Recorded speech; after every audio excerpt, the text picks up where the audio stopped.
আসসালামু আলাইকুম। আজকে মাইক্রোবায়োলজির আমরা sterilisation and disinfection, culture media, host defence and normal flora সম্পর্কে জানবো।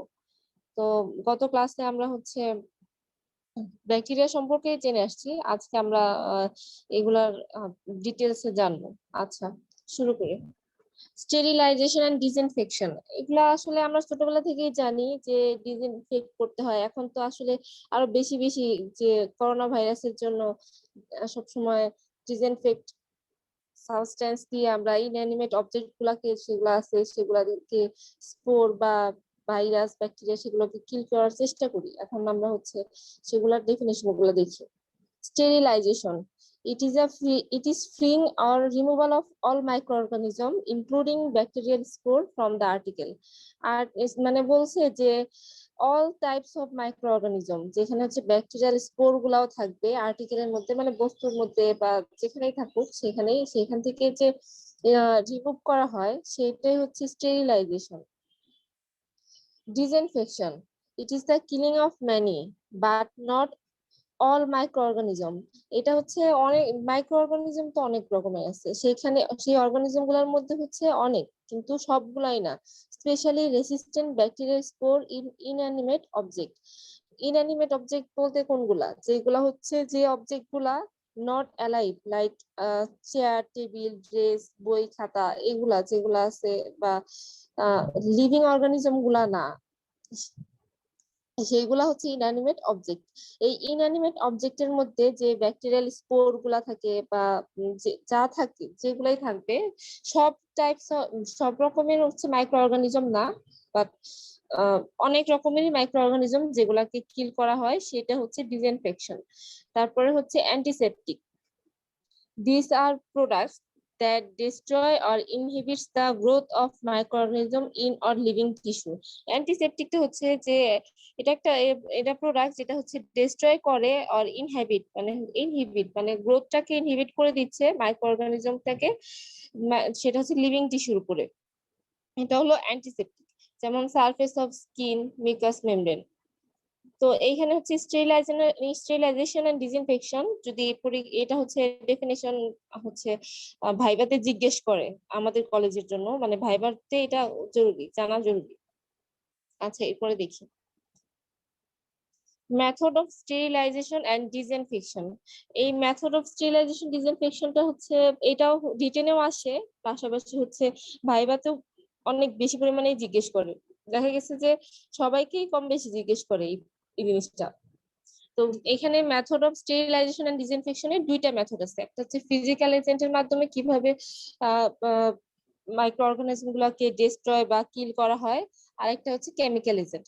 তো ফিজিক্যাল এজেন্ট গুলা কি কি, এখানে হচ্ছে একটা ড্রাই হিটের ব্যাপার আছে। হিটটা আবার কি, এটা হচ্ছে ময়েস্ট হিট আবার ড্রাই হিট। মানে ময়েস্ট হিটের মাধ্যমে কিভাবে মাইক্রো অর্গানিজম গুলাকে কিল বা ডিস্ট্রয় করা হয় সেটা, আবার হচ্ছে ড্রাই হিট। এখন আবার ময়েস্ট হিটকেও আবার তিনটা প্রসেসে ভাগ করা হয়েছে। একটা হচ্ছে at 100°C, অ্যাবভ 100°C, আর হচ্ছে বিলো 100°C।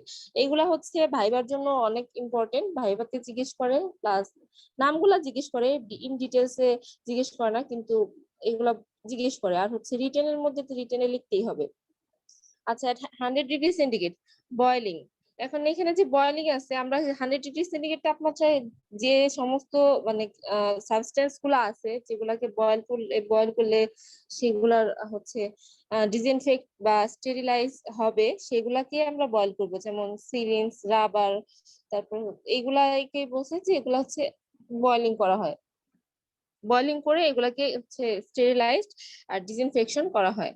স্টিমিং এট 100°C, এগুলা কিন্তু সবই 100°C তাপমাত্রার মধ্যে হচ্ছে স্টিম করা হচ্ছে। স্টিমটা হচ্ছে যেটা হচ্ছে ড্রাই হিটের চাইতে, কিন্তু ড্রাই হিটের চাইতে স্টিম করাটা হচ্ছে বেটার অপশন। এখানে হচ্ছে এই ব্যাকটেরিয়া গুলাকে একদম কোন পজিশনে আছে, কি অবস্থায় আছে সেগুলা সম্পর্কে একদম যে আহ, মানে এটা কি বাংলা কি বলবো, মানে হচ্ছে একদম স্পষ্ট যে ব্যাকটেরিয়াটাকে দেখার মতো যে প্রসেসটা, সেটা হচ্ছে স্টিমিং এট 100°C। এটা ড্রাই হিটের চাইতেও বেশি কার্যকরী। তারপরে সিঙ্গেল এক্সপোজার আছে। সিঙ্গেল এক্সপোজারটার মাধ্যমে হচ্ছে আমরা ডিসইনফেক্ট করতে পারি। আর টিন্ডালাইজেশন সম্পর্কে আমাদের জানার আছে। টিন্ডালাইজেশনটা হচ্ছে একটা মিডিয়া যেখানে যে এটা হচ্ছে হিট লায়েবল মিডিয়া, যেটার মাধ্যমে হচ্ছে এইখানে হচ্ছে সুগার, মিল্ক, জেলাটিন এই সমস্ত জিনিসের মাধ্যমে স্টেরাইলাইজ করা হয়। এই প্রসেসটা হচ্ছে এটা হচ্ছে 100°C তাপমাত্রায় করা হয়, যেটা 20 মিনিট ধরে একটা ইনকিউবেশনের মধ্যে, একটা হোল নাইট 37°C তাপমাত্রা একটা ইনকিউবেশনের মধ্যে রাখা হয়, যেটা তারপরে এটা হচ্ছে 2 থেকে 3 দিন পর্যন্ত আমরা এই স্টিমিং করার পরে তারপরে সেখান থেকে হচ্ছে স্পোর অর আদার যে মাইক্রোবিয়াল অর্গানিজম গুলো আছে সেগুলো হচ্ছে কিল হয়ে যায় অথবা ডিস্ট্রয় হয়ে যায়। এখানে কিন্তু স্পোরটাও ইনক্লুডেড, সব রকমের স্পোর কিন্তু এখানে ডিস্ট্রয় হয়। এখানে এটা হলো স্টিন্ডালাইজেশন প্রসেস। টিন্ডালাইজেশনটা হচ্ছে একটা হিট লায়েবল মিডিয়া, যেটা হচ্ছে সুগার থাকবে, মিল্ক থাকবে, জেলাটিন থাকবে, যার মাধ্যমে আমরা স্টেরিলাইজ করতে পারি। কথা কি বোঝা যাচ্ছে? জি আপু বুঝে যাচ্ছে। কথা কি বোঝা যাচ্ছে? জি আপু বুঝে যাচ্ছে।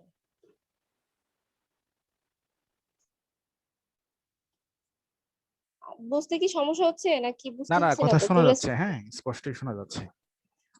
আচ্ছা আচ্ছা, অ্যাবভ 100°C এটা হচ্ছে অটোক্লেভিং। অটোক্লেভ কি? এটা হচ্ছে একটা এটা অনেকটা প্রেসার কুকারের মতো।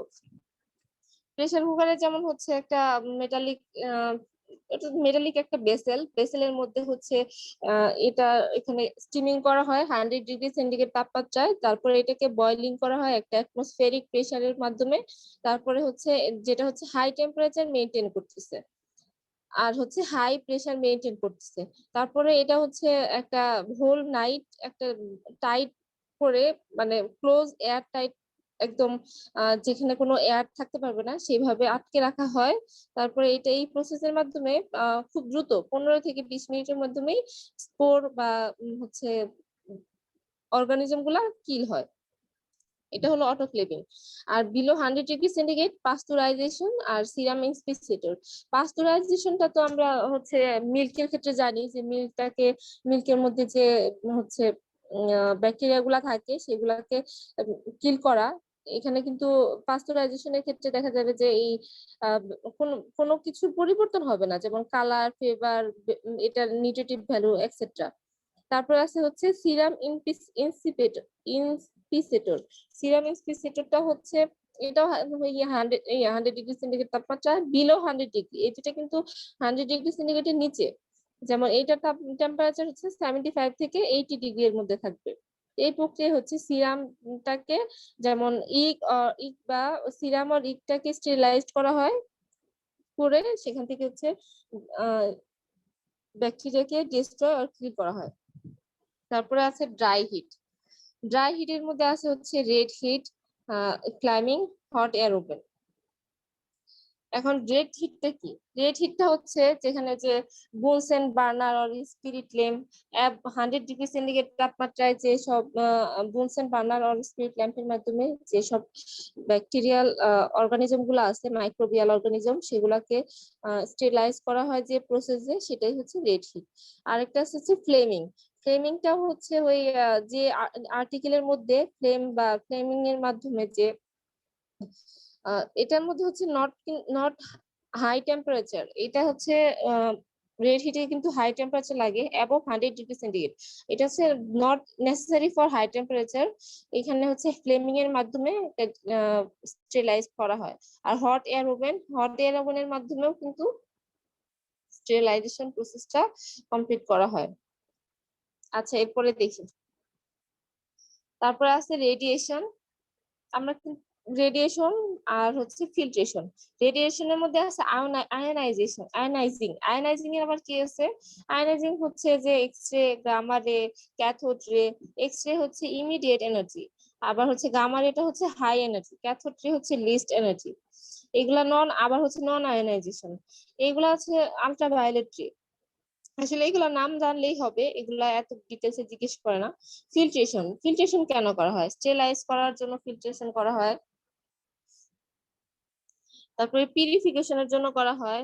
তারপরে হচ্ছে determination of bacterial or virus size, এইসব কারণেও কিন্তু ফিল্ট্রেশন করা হয়। এখন ফিল্ট্রেশনের জন্য আবার কয়েকটা প্রসেস আছে, যেমন আর্থেনওয়্যার, অ্যাসবেস্টস, সিন্টারেট গ্লাস, মেমব্রেন ফিল্টার্স, এইগুলোর মাধ্যমে কিন্তু ফিল্ট্রেশন করা হয়। আর্থেনওয়্যারের মধ্যে আবার কি আছে দেখো, Berkefeld filters made from kieselguhr. এখানে হচ্ছে বার্ক ফিল্ড ফিল্টার্সটা যেটা হচ্ছে কেশেল গুড তৈরি করছেন। তারপরে আছে চেম্বারল্যান্ড ফিল্টার্স মেড ফ্রম আনগ্লেজড পোর্সিলিন। আনগ্লেজড পোর্সিলিনের মাধ্যমে পোর্সিলিন দিয়ে একটা চেম্বারল্যান্ড ফিল্টার তৈরি করছেন। অ্যাসবেস্টস যেটা হচ্ছে শেড ফিল্টার, আর একটা হচ্ছে সিন্টারেট গ্লাস আর মেমব্রেন ফিল্টার। এগুলা হচ্ছে নাম জানলেই হবে, ভাইভাতে নাম বলতে পারলে বা পরীক্ষা খাতায় এইভাবে লিখতে পারলেই হয়। আরেকটা হচ্ছে মেথডের মধ্যে কেমিক্যাল এজেন্ট। কেমিক্যাল এজেন্ট বলতে কেমিক্যালি কি কি আছে সেগুলা, যেগুলো আমাদের ডিসইনফেক্ট বা স্টেরিলাইজ করতে পারি। Alcohol, phenolic, halogens, heavy metal, surface active agent. আরো আছে, এই যে বর্তমানে যে করোনা পরিস্থিতিতে অনেক সময় দেখা যায় যে আপনাদের বা অনেক সময় নিউজ মিডিয়াতে বলতে থাকে যে যদি আপনাদের কাছে কোনো প্রকার ডিসইনফেক্ট কিছু না থাকে, অ্যালকোহল দিয়ে হাত ক্লিন করেন বা অ্যালকোহল জাতীয় কিছু দিয়ে ডিসইনফেক্ট করেন। এই জন্য এখানে হচ্ছে এটা ইম্পর্টেন্ট যে alcohol, phenolic acid, halogen, heavy metal, surface active agent, এগুলাও আমাদের জানা দরকার যে কি কি প্রসেসের মাধ্যমে স্টেরিলাইজ আর ডিসইনফেক্ট করা হয়। আচ্ছা, এরপরে দেখি কালচার মিডিয়া। কালচার মিডিয়া হচ্ছে এটা একটা প্রসেস যেখানে হচ্ছে ব্যাকটেরিয়াকে গ্রোথ করা হয়। গ্রোথ অফ ব্যাকটেরিয়া, বা ব্যাকটেরিয়া বলতে শুধু ব্যাকটেরিয়া না, growth of micro organism, all types of micro organism. It is the artificial prepared food used for the growth of micro organism. এটা হচ্ছে যেখানে আর্টিফিশিয়াল প্রিপেয়ার্ড ফুড, আর্টিফিশিয়াল তো মানে বুঝি, তো সেইখানে হচ্ছে যে মাধ্যমে মাইক্রো অর্গানিজম গুলাকে অর্গানিজম গুলা গ্রোথ হয়। আচ্ছা, এটা টাইপস টাইপস হচ্ছে অন কনসিস্টেন্সি, অনেক কয়েকটা টাইপস আছে। অন কনসিস্টেন্সির মধ্যে আবার আছে হচ্ছে সলিড মিডিয়া, তারপরে liquid media, semi solid media. Solid মিডিয়ার কাজ কি? সলিড মিডিয়ার কাজ হচ্ছে আইসোলেশন করতেছে ব্যাকটেরিয়া, ভাইরাস বা যেগুলো আছে মাইক্রো অর্গানিজম গুলা, ওগুলাকে আইসোলেশন করে পিওর কালচার তৈরি করে। যার যার ফলে হচ্ছে যে যদি কোনো মিক্সড অর্গানিজম থাকে কোথাও, সেটাকে সেপারেট করা যায়। যেমন আগার মিডিয়া, ইক মিডিয়া, হচ্ছে serum, potato and gelatin media. তারপর আবার লিকুইড মিডিয়া। লিকুইড মিডিয়াটা হচ্ছে যেখান থেকে মিক্সড যে মাইক্রো অর্গানিজম গুলা থাকে সেগুলাকে সেপারেট করা যায় না, যেমন blood culture in liquid media. তারপরে সেমি সলিড মিডিয়া। আচ্ছা, এরপরে কেমিক্যাল কম্পোজিশন। এটা হচ্ছে নিউট্রিয়েন্ট ল্যাবরেটরি মিডিয়া আর synthetic or defined media. Nutrient laboratory মিডিয়ার মধ্যে আসলে অনেকগুলা আরো অনেকগুলা ক্লাসিফিকেশন আছে, যেগুলো হচ্ছে বেজাল মিডিয়া, ইংলিশ মিডিয়া, তারপরে হচ্ছে সিলেক্টিভ মিডিয়া, আর ইন্ডিকেটর মিডিয়া, ট্রান্সপোর্ট মিডিয়া, অনেক রকমেরই হচ্ছে রুটিন ল্যাবরেটরি মিডিয়ার মধ্যে অন্তর্ভুক্ত। তো সেখানে এক্সাম্পল হচ্ছে nutrient growth, agar media, serum or ইক মিডিয়া, ব্লাড মিডিয়া। এগুলা সম্পর্কে আসলে ধীরে ধীরে আরো ডিটেলসে জানা যাবে যে এইসব মিডিয়া গুলা কিভাবে কাজ করে বা কিভাবে এইসব মিডিয়ার মাধ্যমে ব্যাকটেরিয়া, ভাইরাস গুলাকে কালচার করা হয়। সিনথেটিক অর ডিফাইন্ড মিডিয়া আর হচ্ছে বেসড অন অক্সিজেন রিকোয়ারমেন্ট, এগুলো হচ্ছে অ্যারোবিক মিডিয়া আর অ্যানারোবিক মিডিয়া। আচ্ছা, স্পেলিং মিস্টেক হয়ে গেছে। আচ্ছা, use of culture media. Culture মিডিয়ার ইউজটা কি? এটা হচ্ছে mainly microbiological test. Microbiological test আবার কেন করা হয়? যেখানে হচ্ছে পিওর কালচার করা হচ্ছে কিনা সেই জিনিসটা জানা যায়, গ্রো হচ্ছে কিনা কাউন্ট সেটা জানা যায়, কাউন্ট অফ মাইক্রোবিয়াল সেলের কাউন্ট করা যায়, and to cultivate and select micro organism. এখন আর হচ্ছে কালটিভেট করার জন্য আর হচ্ছে সিলেক্ট মাইক্রো, যে অর্গানিজমটাকে আমরা সিলেক্ট করতে যাই সেটাকে হচ্ছে আমরা জানার জন্য যে এই মাইক্রো অর্গানিজমটা যেটা আমরা সিলেক্ট করছি বা যেটা আমাদের জানা দরকার যে এটা ওই মাইক্রো অর্গানিজম কিনা, যেমন স্টেফাইলোকক্কাস বা স্ট্রেপ্টোকক্কাস, যেটাই হোক সেই জিনিসটা কিনা সেটা জানা যায় এই কালচার মিডিয়ার মাধ্যমে। আচ্ছা, এরপরে হোস্ট হোস্ট ডিফেন্স, যেটা হোস্ট হচ্ছে it may be three types, লেখা উলটপালট হয়ে গেছে। আচ্ছা, it is the harbouring organism of parasite, মানে হচ্ছে যে সব অর্গানিজম গুলো হচ্ছে হার্বরিং অর্গানিজম অফ প্যারাসাইট, এটা হচ্ছে প্যারাসাইট যেগুলা হিউম্যান বডিতে থাকে, মানে অন্যের উপর ডিপেন্ড করে বড় হয়। তো এটা আবার তিন প্রকার: ডেফিনিটিভ হোস্ট, ইন্টারমিডিয়েট হোস্ট আর paratenic host. Definitive host, the adult stage of animal parasite lives and sexual reproduction takes place. যেখানে হচ্ছে অ্যানিমাল প্যারাসাইটটা হচ্ছে লিভস, আর হচ্ছে এটার মধ্যে সেক্সুয়াল রিপ্রোডাকশন হয়, সেটা হচ্ছে ডেফিনিটিভ হোস্ট। যেমন হিউম্যানের মধ্যে হিউম্যানটাকে ডেফিনিটিভ হোস্ট বলা হয়েছে। Intermediate host, the asexual reproduction takes place or the larval stage develop, মানে হচ্ছে যেখানে হচ্ছে সেক্সুয়াল রিপ্রোডাকশন যেখানে হয়। সেক্সুয়াল আর এসেক্সুয়াল রিপ্রোডাকশন সম্পর্কে তো মনে হয় জানাই আছে। তো এখানে বলা আছে যে টেপ ওয়ার্ম আর ওয়ার্মস মানে ওয়ার্মস গুলা হচ্ছে ইন্টারমিডিয়েট হোস্ট, আর প্যারাটেনিক হোস্ট হচ্ছে ক্যারিয়ার আর ট্রান্সপোর্ট ফ্লাই, যেগুলা নিজেরা ক্যারিয়ার আবার ওরা হচ্ছে ট্রান্সপোর্টও করে, যেমন ফ্লাই। আচ্ছা, ব্যাকটেরিয়াল টক্সিন। ব্যাকটেরিয়াল টক্সিনটা হচ্ছে এক্সোটক্সিন আর এন্ডোটক্সিন। টক্সিন কি? টক্সিন গুলা হচ্ছে যেগুলা মাইক্রো অর্গানিজম, যে সমস্ত মাইক্রো অর্গানিজম আমাদের হিউম্যান বডিতে ডিজিজ প্রডিউস করে, এগুলো হচ্ছে পয়জনাস। টক্সিনটা হচ্ছে ওয়ান টাইপ অফ পয়জনাস, যেগুলো হিউম্যান বডিতে অর লিভিং অর্গানিজমে হচ্ছে ডিজিজ প্রডিউস করে। আর এগুলা হচ্ছে ইনঅ্যামিনেট টক্সিন থাকে, যেগুলা নট লিভিং সাবস্টেন্স, সেগুলা হচ্ছে ডিজিজ প্রডিউস করে। মানে মেইন কথাটা হচ্ছে টক্সিন যে জিনিসটা আমাদের হিউম্যান বডির জন্য হার্মফুল, সেটা লিভিং ও হতে পারে, নট নট লিভিং ও হতে পারে। আমাদের শরীরের জন্য যে পয়জনাস ইফেক্ট তৈরি করে, সেটাই হচ্ছে টক্সিন। এখানে ব্যাকটেরিয়াল টক্সিনের ক্ষেত্রে আবার দুই ধরনের বলা হয়েছে, এক্সোটক্সিন আর এন্ডোটক্সিন। এক্সোটক্সিনটা কি? যেগুলা living gram positive and gram negative bacteria. এটা হচ্ছে এটা gram positive and gram negative ব্যাকটেরিয়াতে থাকে। রিলিজ ফ্রম দা সেল, এটা হচ্ছে সেল থেকে রিলিজ হয়, মানে হচ্ছে এটা ব্যাকটেরিয়ার যে সেল থেকে, সেলের থেকে রিলিজড হচ্ছে। Chemically polypeptides, relatively heat labile 60 to 80 degree centigrade, highly antigenic, stimulate formation of antitoxin neutralize the toxin. অ্যান্টিটক্সিনটা আবার হচ্ছে টক্সিনটাকে নিউট্রালাইজ করে দেয়। Conversion of toxoid possible by formalin. No fever, মানে এখানে কোনো এই এক্সোটক্সিনের কারণে জ্বর হবে না। নো এনজাইমেটিক অ্যাক্টিভিটি, এখানে কোনো এনজাইমেটিক অ্যাক্টিভিটি থাকে না। তারপরে on boiling it get denatured, এটা হচ্ছে বয়েল করলে ডিনেচারেটেড হয়ে যায়। Specific to particular bacterial strain such as Clostridium tetani, perfringens, botulinum, Vibrio cholerae. আর এখানে হচ্ছে টিটেনাস হচ্ছে, বোটুলিনিজম হচ্ছে, এগুলো হচ্ছে এক্সোটক্সিনের কারণে হচ্ছে। আর এরপর আছে হচ্ছে এন্ডোটক্সিন, লাইজড গ্রাম নেগেটিভ ব্যাকটেরিয়া। এটা হচ্ছে গ্রাম নেগেটিভ ব্যাকটেরিয়া থেকে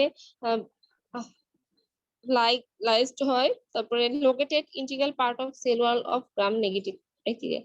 integral part of cell wall of gram negative ব্যাকটেরিয়ার মধ্যে থাকে endotoxin, released on bacterial death, যখন ব্যাকটেরিয়াটা মারা যায় তখন এটা রিলিজড হয়।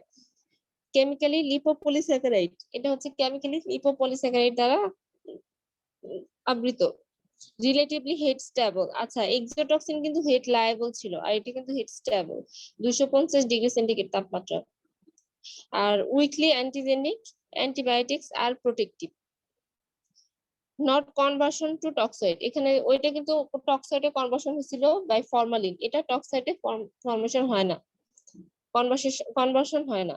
Fever by release of interleukin 1 and other mediators. আচ্ছা, এই ওই এক্সোটক্সিনে হচ্ছে ফিভার ছিল না, এখানে ফিভার হবে। Has enzymatic activity. ওই এক্সোটক্সিনে কোনো এনজাইমেটিক অ্যাক্টিভিটি ছিল না।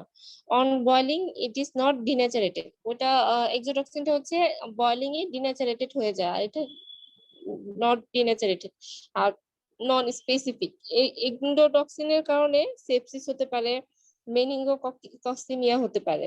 আচ্ছা, এন্ডোটক্সিন আর এক্সোটক্সিনের ডিফারেন্সিয়েটটা আমাদের রিটেন আর ভাইবা দুটার জন্য অনেক ইম্পর্টেন্ট, রিটেনেও আসে ভাইবাতেও আসে। আচ্ছা, এরপরে হচ্ছে নর্মাল ফ্লোরা। নর্মাল ফ্লোরা জিনিসটা কি? নর্মাল ফ্লোরা হচ্ছে যেটা normal flora are the microorganism that inhibit the skin and the mucous membrane of healthy person inhabit। আচ্ছা, এইসব এটা হচ্ছে, এটাও মাইক্রো অর্গানিজম যেটা হচ্ছে স্কিন আর মিকাস মেমব্রেনের মধ্যে অবস্থান করে বা বাসস্থান করে। মেইনলি নর্মাল ফ্লোরা কেন দরকার? নর্মাল ফ্লোরাটা হচ্ছে এটা রোগ আমাদের হিউম্যান বডিতে অ্যান্টি যে যে কত ক্লাসে মনে হয় পড়ছিলাম প্লাজমিডের মধ্যে, যে প্লাজমিন ব্যাকটেরিওসিন প্রডিউস করে, ব্যাকটেরিওসিনটাকে রেসিস্টেন্ট করে দেয়। তো এখানে হচ্ছে নর্মাল ফ্লোরা হচ্ছে ব্যাকটেরিওসিনটাকে প্রডিউস করে, যা এটা ব্যাকটেরিওসিনটা কিন্তু একটা অ্যান্টি মাইক্রোবিয়াল কেমিক্যাল সাবস্টেন্স যেটা ইনহ্যাবিট অর কিল দা মাইক্রোঅর্গানিজম, যেটা হচ্ছে মাইক্রোঅর্গানিজমটাকে কিল করে দেয়। নর্মাল ফ্লোরার মেইন কাজটা হচ্ছে সেটা হিউম্যান বডিতে থাকে যখন এই জিনিসটা কোন রকমের মিসপ্লেস বা কোনো অসঙ্গতি দেখা দেয়, সেই ক্ষেত্রে এই জিনিসটা ডিজিজ তৈরি করে। আচ্ছা, আর যদি এটা হচ্ছে ইমিউনো ডেফিসিয়েন্সি হয়, তখন কিন্তু এই জিনিসটা হচ্ছে ডিজিজ তৈরি করে। আচ্ছা, নর্মাল ফ্লোরা হচ্ছে may be placed into two group. একটা হচ্ছে রেসিডেন্ট ফ্লোরা, একটা হচ্ছে ট্রান্সিয়েন্ট ফ্লোরা। রেসিডেন্ট ফ্লোরা কি? That are always present in the body. যে ফ্লোরা গুলা সবসময় বডিতে প্রেজেন্ট থাকে, acquired rapidly during the after birth.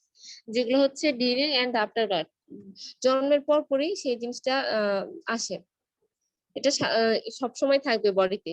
ভিরিডিয়ান streptococci in short example. Transient flora that live in our body in a short period। এটা হচ্ছে আমাদের human বডিতে short পিরিয়ডের জন্য থাকে, যেমন স্ট্রেপ্টোকক্কাই পায়োজেন্স ইন থ্রট। এগুলা আসলে স্ট্রেপ্টোকক্কাই পায়োজিন এগুলা থ্রটের মধ্যে কি কি ডিজিজ তৈরি করে, বা ভিরিডিয়ান স্ট্রেপ্টোকক্কাই এগুলা কি করে না করে, আসলে এগুলা যখন আমরা ইন ডিটেইলস এ পড়বো তখন আমরা জানবো যে পায়োজেন্সটা কি করে, ভিরিডিয়ান্স এর কাজ কি। আচ্ছা, side and related micro organism, এই জিনিসটা অনেক ইম্পর্টেন্ট। এটা হচ্ছে আমাদের ভাইভাতেও জিজ্ঞেস করে, অনেক সময় রিটেনেও আসে। অ্যানাটমিক্যাল সাইট, এখানে হচ্ছে অনেকগুলা সাইট আছে। এই সাইটের মধ্যে এই হচ্ছে মাইক্রোবিয়াল অর্গানিজম গুলা থাকে, যেগুলো নর্মাল ফ্লোরা হিসেবে আমাদের হিউম্যান বডিতে অবস্থান করে। যেমন nose, Staphylococcus aureus, corynebacteria. এখন স্টেফাইলোকক্কাস অরিয়াস, কর্নিব্যাকটেরিয়াম এগুলার সম্পর্কে জানার জন্য আমাদেরকে আরো ইন ডিটেইলস এ পড়তে হবে, মানে আরো সামনের ক্লাসে আমরা পড়বো যে স্টেফাইলোকক্কাসের ক্যারেক্টারিস্টিক্স বা এটার ক্লিনিক্যাল ফিচার্স কি, এগুলোর মাধ্যমে কি কি রোগ তৈরি হয় বা হতে পারে না সেগুলো। তারপরে mouth, streptococcus viridans. Throat, streptococcus viridans. Small intestine, streptococci yeast lactobacilli. Colon, Escherichia coli, bacterias আর clostridium. Urethra, staphylococcus epidermidis, corynebacterium. Vagina, lactobacilli, E coli, various streptococci. আর স্কিনে থাকতেছে স্টেফাইলোকক্কাস অরিয়াস, স্টেফাইলোকক্কাস ইপিডার্মিস। এগুলা মনে রাখা একটু কঠিন, কিন্তু এগুলো হচ্ছে ইম্পর্টেন্ট, অনেক সময় এমসিকিউতেও আসে। আচ্ছা, আর হচ্ছে ব্লাড আর ইন্টারনাল অর্গান যেগুলো আছে সেগুলোতে কোনো প্রকার নর্মাল ফ্লোরা থাকে না। এটা এমসিকিউ বা এটা ভাইভাতে জিজ্ঞেস করতে পারে যে নর্মাল ফ্লোরা কোথায় থাকে না, ব্লাড অর ইন্টারনাল অর্গান। তারপরে এই নর্মাল ফ্লোরা আমাদের হিউম্যান বডিতে কি কাজ, beneficial role of normal flora, আর নর্মাল ফ্লোরা আমাদের হিউম্যান বডিতে কি করে, মানে ক্ষতি হার্মফুল কি করে। আচ্ছা, protective host defence by maintaining condition such as other organism being to grow. এটা হচ্ছে হোস্ট ডিফেন্স কন্ডিশন তৈরি করে, যাতে হচ্ছে আদার্স যে মাইক্রো অর্গানিজম গুলা যেগুলো আমাদের জন্য হার্মফুল সেগুলোকে প্রোটেক্ট করতে, সেগুলোকে গ্রো হতে বাধা প্রদান করতেছে। Serve nutritional function by synthesize vitamin B and K. এটা হচ্ছে নিউট্রিশনাল ফাংশন হিসেবে কাজ করে, যেটা হচ্ছে সিনথেসাইজ করতেছে vitamin B and vitamin K. তারপরে হচ্ছে এখানে এই বেনিফিশিয়াল রোলের মধ্যে আরো আছে। নরমাল ফ্লোরা হচ্ছে ডাইজেশনে হেল্প করে, তারপরে স্টিমুলেট করে, সেল ম্যাচুরেশন করে, তারপরে ইমিউন সিস্টেমটাকে স্টিমুলেট করে। Harmful role of normal flora, when they change their usual anatomical position it causes disease। যে নরমাল ফ্লোরা হচ্ছে যে পজিশন গুলা, সেগুলা যদি চেঞ্জ হয়ে যায়, যেমন faecal flora to urinary tract আর অ্যাবডোমিনাল ক্যাভিটি, ফেকাল ফ্লোরাটা যদি ইউরিনারি ট্র্যাক্ট আর অ্যাবডোমিনাল ক্যাভিটিতে চলে যায়, সেক্ষেত্রে এটা ডিজিজ তৈরি করবে। স্কিন ফ্লোরা টু ক্যাথেটার, ক্যাথেটারটা হচ্ছে যখন ক্যাথেটারের মধ্যে স্কিন ফ্লোরাটা চলে যাবে, সেক্ষেত্রে ডিজিজ তৈরি করবে। আর নরমাল ফ্লোরা সম্পর্কে এইটুকুই ছিল। আচ্ছা, আর কারো কোনো বুঝতে সমস্যা হয়েছে?